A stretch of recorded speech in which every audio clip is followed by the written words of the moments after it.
We will make a few years the golden age of infrastructure in the Philippines. In other words, we are going to build, and build. At dahil dyan paparating na ang incredible na solusyon, ang Metro Manila Subway. Incredible ang scale ng Metro Manila Subway. Magmumula ito sa North Avenue hanggang FTI, NAIA Terminal 3 at konektado rin sa Central Business Districts. Ito ay interconnected din sa LRT1, LRT2, MRT3, MRT7 at PNR. Incredible ang bilis na hanggang 80 kilometers per hour. Imagine, nasa 31 minutes na lang ang magiging biyahe mo mula North Avenue hanggang NAIA Terminal 3 o FTI. Incredible ang technology! Advanced Japanese technology kasi ang gagamitin tulad ng sa Japan Railway System at meron din platform screen doors. Incredible ang accessibility dahil interconnected ito sa mga linya ng MRT, LRT at PNR gaya ng sa North Avenue, Anonas, FTI at Lawton West stations. Connected din ang mga stations sa iba pang public transport terminals tulad ng bus, jeep at taxi. Kaya mas mabilis mo nang mararating ang anumang destinasyon sa Kamaynilaan. Incredible ang safety dahil flood resilient ito kahit pa sa mga bahaing lugar. Ito rin ay earthquake resistant at malayo sa fault lines. Incredible na long-lasting.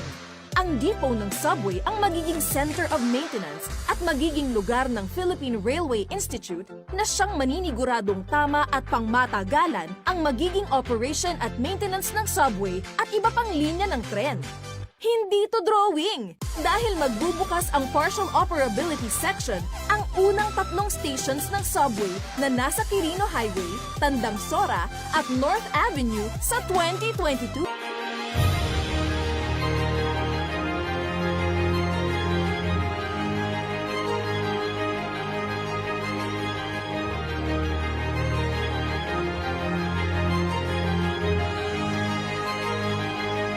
One of the most popular construction methods used by tunnel boring machines, or TBMs, is EPB.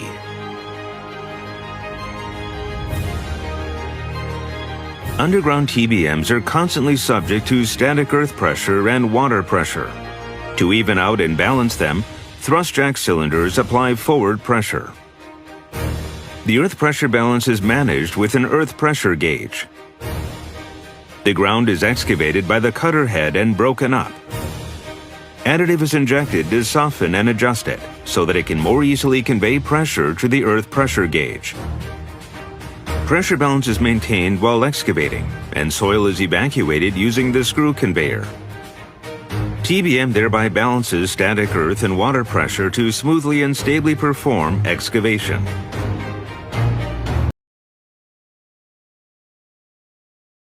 A big hand for Secretary Arthur Tugade. A day of good luck, a day of good blessing. Did this happen by coincidence? No, sir. It happened by design. The Japanese and the Filipino counterparts, in agreeing to determine what day the inauguration and groundbreaking should be, we decided that it be on a Tayan day. This is indicative of our efforts not to let any stone unturned to make sure that we achieve what we want to achieve by doing the groundbreaking today. It is a good day, it is a lucky day, it is Tayan Day. You know, the President told us when we assumed office, be sure that you make the Filipino life comfortable.